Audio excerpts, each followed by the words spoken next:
sir. Please welcome Kumar sir.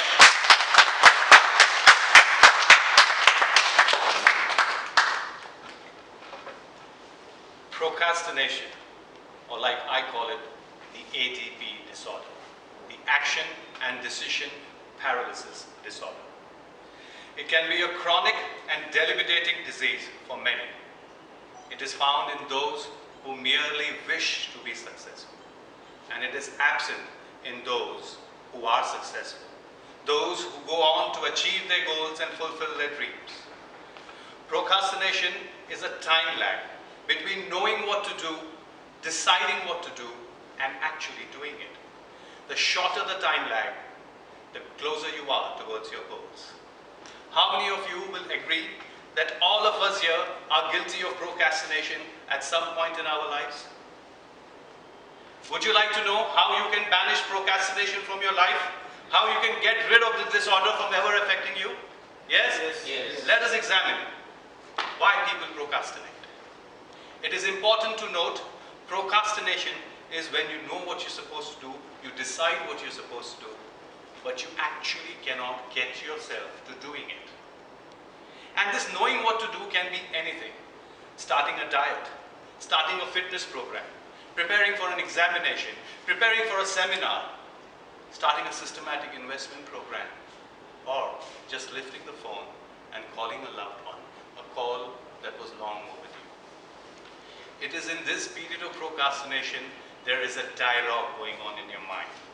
There's a voice which tells you that this is what you want to do, this is what you need to do. And then there's another voice which tells you, that's fine, but only we can start later, maybe tomorrow. And when tomorrow comes, tomorrow, tomorrow, tomorrow, tomorrow never comes. There are many reasons why people procrastinate, and we can broadly classify them into 6 different categories, starting with comfort zone. Our lives are full of activities which we do on a daily basis as a routine. And when we follow this routine for an extended period of time, say a year or more, we are able to perform these activities without any difficulty, without any stress. This is when we enter our comfort zone. Getting up 30 minutes earlier to take that morning walk versus sitting in bed and sipping coffee. Taking 1 hour out of your TV time to develop that one skill and talent which you always wanted to do. Basically, giving up things which you are comfortable doing and introducing new uncomfortable tasks in your life. Getting out of your comfort zone is one of the reasons why many people procrastinate. Fear of failure. What if I set up in the direction of my dreams and I fail? What if I want to be a public speaker, I go on stage and make a complete fool of myself? I'm sure this fear is common to many in this room. This perceived feeling of failure, of disgrace, is a stumbling block for many to start on their path towards their goals. Motivation. Third point being motivation. Are you motivated enough? Or simply put, do you feel that the efforts that you have to put in the direction of your goals are worth the rewards of achieving the goal itself? If you're willing to take up a diet, are you willing to give up all your comfortable food and live a disciplined life to lose that 10 or odd kgs, maybe drop 2 sizes on your trousers? It is only when you feel that the efforts are worth the rewards will you be motivated, and lack of motivation is why people procrastinate. Moving on to the 4th point, self-belief. Low self-belief, low self-esteem can be a hurdle for people on the path towards their goals. For you to achieve, you must first believe that you can achieve. If you wish to run a marathon, you must feel deep down inside that you have everything that it takes to prepare and run that marathon. And low self-belief is something which holds back a lot of people. You might be willing to break that comfort zone. You might be willing to face your fears. You might be motivated enough. You may have self-belief, but you don't move a direction, an inch in the direction of your goals. Why? Coming to the point number 5, you don't have a plan. So having a plan is very important. The 6th point being distractions. We live in a world of internet and technology. While these things are very good for the purpose they were created, they can be a source of distraction.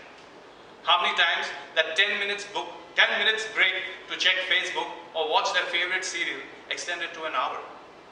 That 10-minute coffee break intended to help you relax went on to become an hour. You spend that time talking to your friend or probably gossiping with your colleague.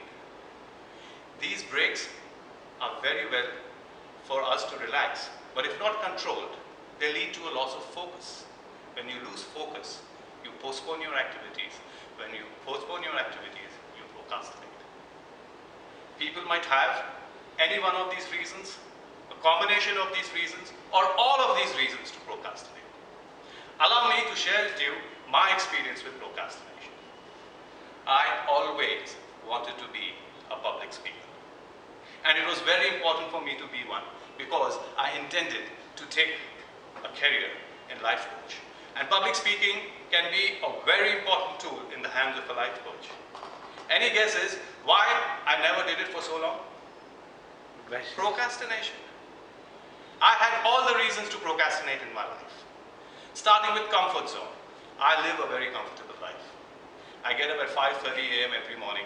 I go for my walk, I go to the gym, I come back, I feed my dog, I play with my dog, I have breakfast, I relax, I go to work. I work till evening. During my work, I have time to check all the social media. My evening is fixed for socializing with my friends, my colleagues, my family, have dinner and go to sleep. Where did I have the time to take a public speaking? Or rather, which one of my activities, which I was very comfortable doing, was I willing to give up to accommodate public speaking in my life? This unwillingness to come out of my comfort zone held me back for a long time. Fear of failure. What if I set up in the direction of my goals and I fail? What if I go on stage and people don't like what I'm saying? What if I'm not able to empower people with my speeches? What if they don't like the subject of my speeches? That fear of failure held me back for a long, long time. Motivation. Though I felt an internal call to take up public speaking for a life coach, but I wasn't motivated enough. I have a successful career. What is public speaking going to achieve? These thoughts always came in my mind and held me back. Self-belief. Kumar, you're 46 years old. This is not the time to take up these kind of activities. This is a time to plan for your retirement. All these thoughts were coming into my mind and they held me back.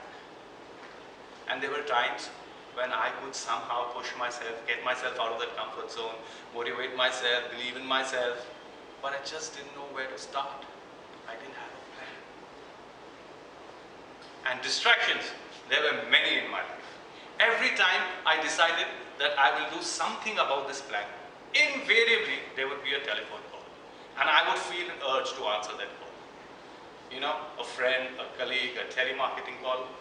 I spent 5 minutes, 10 minutes, 15 minutes.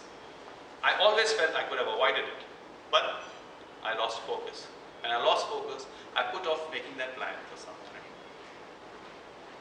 You understand that I have all the reasons to procrastinate, but what is more important to understand is how I overcome this procrastination.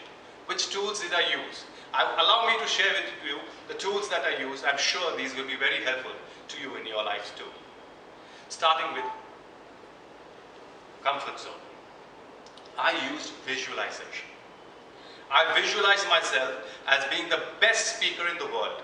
I was giving awesome speeches to audiences all over the world and I had a standing ovation every time. I visualized myself giving the speeches on the best subjects people wanted to hear about. And there's a difference between visualization and dreaming. When you add specific things to your dreams, you visualize. I used to even be specific in my dreams about the shirt I would wear, the suit I would wear, even the hairstyle I would like to have. I made sure that my dreams were very specific. I moved on to sketching. I took up a board and I should sketch an image of myself talking to large audiences. You know, one wonderful thing I learned about my sketching? I was very horrible. Printouts from the internet about people I idolized as public speakers. Brian Tracy, Zig Ziglar, Modi, Deepak Chopra, Robin Sharma, just to name a few. And I made a collage out of it. And I used to see that collage and I used to imagine myself in the shoes of my heroes, delivering speeches the way they did, getting inspired with that and trying to give better speeches than they did. And how did this help me? Well, there is research to prove that 95% of our perceptions and decisions are taken by our subconscious mind. And our conscious mind is responsible for only 5% of the decisions. While I was visualizing, I was training my subconscious mind to believing that public speaking is something what I really wanted to do. And every time I did that, my subconscious mind pushed me in the direction of my goals. And every time I would feel that push, I would also feel a sense of fear rising in me. I would freeze. A cold sweat would break out. What if I failed? Well, that was until I read about Amitabh Bachchan, Sylvester Stallone, Shah Rukh Khan. They all failed initially in their careers. What if they had let that fear of failure overcome them? We would never have such celebrities in our lives, would we? And then I realized, like all other fears, the fear of failure is best overcome by facing it. Now, like I was willing to face my fears, I needed motivation. No motivation was coming from inside me, so I looked for external motivation. I was looking at videos on YouTube. They talked about people who went on to achieve their dreams. And that's when I believed, if they can do it, I can do it. And if I can do it, I can come out and show the world that you can do it too. And as I was getting motivated, my self-belief was rising. I needed to build my confidence, my self-esteem. I didn't have to look very far. Just a year back, at the age of 45, I decided to run the marathon. With just 5 weeks of training, I ran the marathon, that too within the stipulated period of time. So that's when I realized at 45, if you decide to run the marathon, and you can do it within the stipulated period of time, then age is just a number. Now that I was willing to break my comfort zone, face my fears, my motivation was high, my self-belief was high, I sat and I searched on the internet, and that's when I found Saurabh Chai. I was in the same class here like you guys, and this is here when I learned the soft skills of public speaking. They not only gave me the skills, they gave me a plan. And what did I have to do? I had to back my plan with action. And every time I backed my plan with action, there was distraction. I was distracted by the smallest of things. Just by not having the pen ready, I would feel distracted. Not having my book ready, I would feel distracted. I put my foot down and I decided that there has to be a place for everything, then so that everything is in its place. I made a bag, I put all the things I needed for public speaking, my iPad, my writing pad, my notebook, my pen, and I made sure that this bag is available for me 24/7. In my office, I set aside a space where I could practice public speaking. In my house, I set aside a space in my balcony where I could practice public speaking. But I still wasn't achieving much. Why? Because I was doing it very randomly. That's when I remembered what Anurag told me. To pick up a new habit, one must first set aside a particular time every day to do it. I just did that. And I realized that if there is a time for everything, everything will happen in time. And speaking about everything happening in time, here I am in front of you giving my first public speech on procrastination. I encourage you to visualize. I encourage you to dream. Put a date on your dream, then it becomes a goal. You break down your goal into small steps, they become a plan. And when you back your plan with action, you can achieve your dreams. I believe I've shared with you all the tools necessary to overcome procrastination. Go out there, get rid of the disorder, and get your life in order. Thank you for being such a